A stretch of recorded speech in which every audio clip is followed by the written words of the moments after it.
Britain के राजा लियर की 3 लड़कियों थी। बड़ी लड़की गानेरिल ने अल्वनी के सामंत से शादी की। दूसरी लड़की रीगान ने कार्नवाल के सामंत से विवाह किया। उसकी तीसरी लड़की कार्डेलिया का अभी विवाह न हुआ था। उससे विवाह करने के लिए फ्रांस देश का राजा और बर्गंडी का सामंत लियर के पास आए थे। लियर की उम्र 80 से ऊपर थी। वो कभी भी मर सकता था। उसने राज्य लड़कियों को सौंपकर विश्राम लेना चाहा। उसने अपनी तीनों लड़कियों को बुलाकर कहा, बेटियों, तुम्हें मुझ पर जितना प्रेम है उसके अनुपात में मैं अपना राज्य तुम्हें देना चाहता हूं। इसलिए मुझे बताओ, तुम में से एक एक को मुझ पर कितना प्रेम है। पिताजी, मेरे प्रेम का वर्णन करने के लिए शब्द नहीं है। आप ही मेरे लिए मेरे प्राणों से अधिक हैं। बड़ी लड़की गानेरिल ने कहा।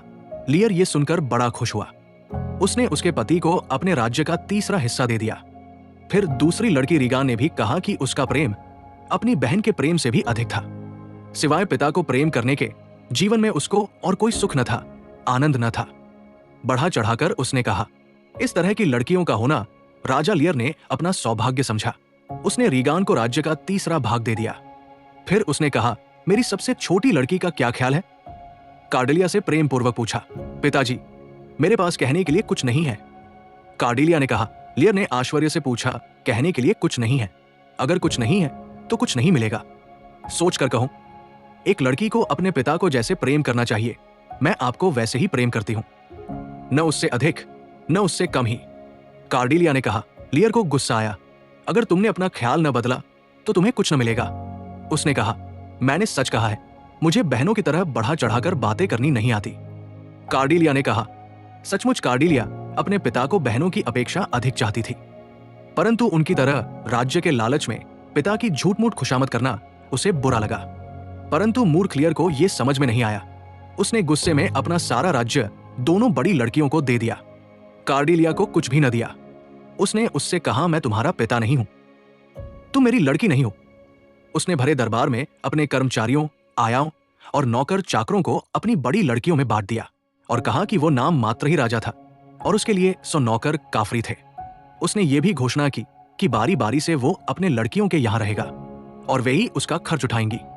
राजा का व्यवहार सबको बुरा लगा, पर किसी को कुछ कहने का साहस न हुआ।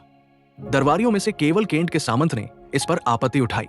उसके कहने पर लियर की आंखें खुलनी चाहिए थी, परंतु उल्टा उसका गुस्सा और बढ़ गया। उसने केंट के सामंत से कहा, 5 दिन में देश छोड़कर चले जाओ। अगर उसके बाद तुम यहां कहीं दिखाई दिए तो तुम्हारे प्राण न बचेंगे। केंट का सामंत चला गया। इसके बाद राजा लियर ने फ्रांस के राजा और बर्गंडी के सामंत को बुलाकर पूछा, क्या अब भी आप कार्डेलिया से शादी करना चाहते हैं? बर्गंडी के सामंत ने कहा कि उसने अपना इरादा बदल लिया था, परंतु फ्रांस के राजा ने कहा कि वो अवश्य कार्डेलिया से विवाह करना चाहेगा। उसकी ईमानदारी से वो प्रभावित था। कार्डेलिया ने अपनी बहनों से विदा लेते हुए कहा, पिताजी पर जो प्रेम तुमने कहा, तुम्हें ये आचरण में भी दिखाना। उसे इसका शौक रहा कि उसका पिता बहनों के फंदे में फंस गया था।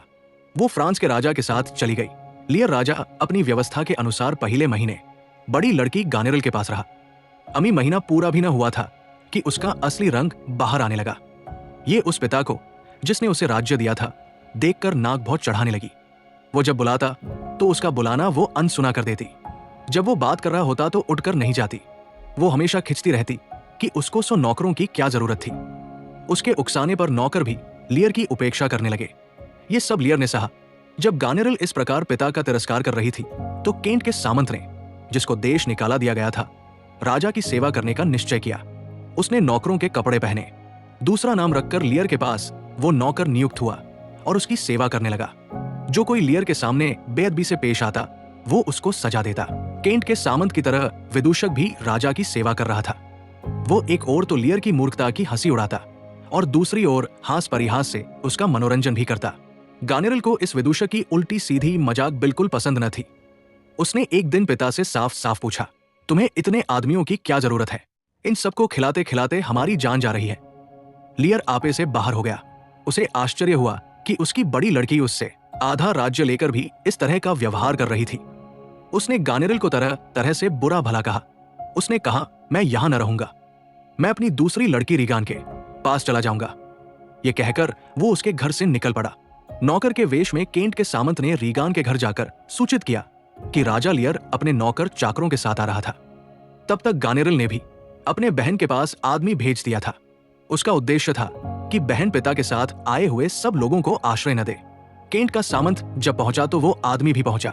वो आदमी वही था जिसका केंट के सामंत ने गानेरल के घर में अपमान किया था। केंट के सामंत को संदेह हुआ कि ये कोई इधर उधर की खबर ला रहा था। उसने उसको खूब पीटा। इस बीच रीगान बाहर आई।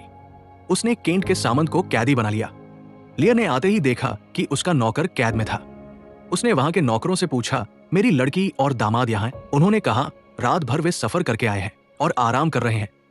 लियर जब गुस्से में चिल्लाया कि वो उनको देख कर रहेगा तो रीगान और उसका पति बाहर आए। जब उनके साथ अपनी बड़ी लड़की गानेरल को देखा तो लियर को बड़ा आश्चर्य हुआ। उसने अपनी बड़ी लड़की से पूछा, क्या तुम्हें मेरा मुंह देखते हुए शर्म नहीं आती?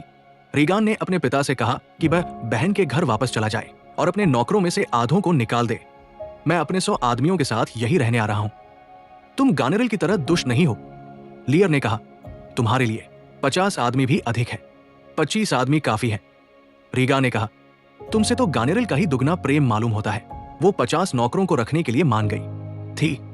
लियर ने कहा, 25 तो अलग, 10 आदमी भी अधिक है, 5 की भी जरूरत नहीं है। जब मेरे नौकर और मेरी बहन के नौकर हैं, तब तुम्हें अलग नौकरों की क्या जरूरत है? गानेरल ने पूछा। लियर ने अपनी दोनों लड़कियों को जी भर कोसा। इतने में अंधेरा हो गया। तूफान भी चलने लगा। उसको लगा बिना नौकर चाकरों के अपनी लड़कियों के यहां रहने से तो यही अच्छा था कि वो तूफान में कहीं चला जाए। लड़कियों के दुर्व्यवहार से वो पागल होता सा लगता था। वो इतना बूढ़ा था और उन पर भरोसा करके उसने अपना राज्य तक दे दिया था। ऐसे पिता को अपने आदमियों के साथ अंधेरे में तूफान में जाता देख न गानेरल ने न रीगा ने ही उसको मना किया। तूफान बढ़ता जाता था। लियर के आदमी तितर बितर हो गए थे। लियर राजा ऐसी जगह तूफान में फंस गया जहां दूर तक कहीं पेड़ न था। उसके साथ केवल विदूषक ही था। लियर राजा को न तूफान की परवाह न थी, न बारिश की, न बिजली की ही। उसने तूफान से कहा, तुम इस मनुष्य जाति को नष्ट कर दो जो कृतज्ञता नहीं जानती है। उस तूफान में नौकर के वेश में केंट के सामंत ने अपने मालिक को ढूंढते हुए आकर पूछा कि आप यहां हैं। इस तूफान के कारण जानवर भी छुप छुपा गए हैं, क्योंकि बाहर के तूफान की अपेक्षा राजा लियर के मन के अंदर बड़ा तूफान उमड़ रहा था। इसलिए वो तूफान उसे तंग नहीं कर रहा था। परंतु केंट का सामंत उसको एक झोंपड़ी में ले गया।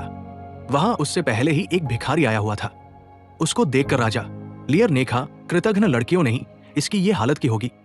उसका पागलपन बढ़ता जाता था। सवेरे केंट लियर को डोवर नामक बंदरगाह पर ले गया। उसे अपने मित्रों के यहां रखकर वो नौका में फ्रांस गया। कार्डिलिया को जब अपने पिता की हालत मालूम हुई तो वह बहुत रोई।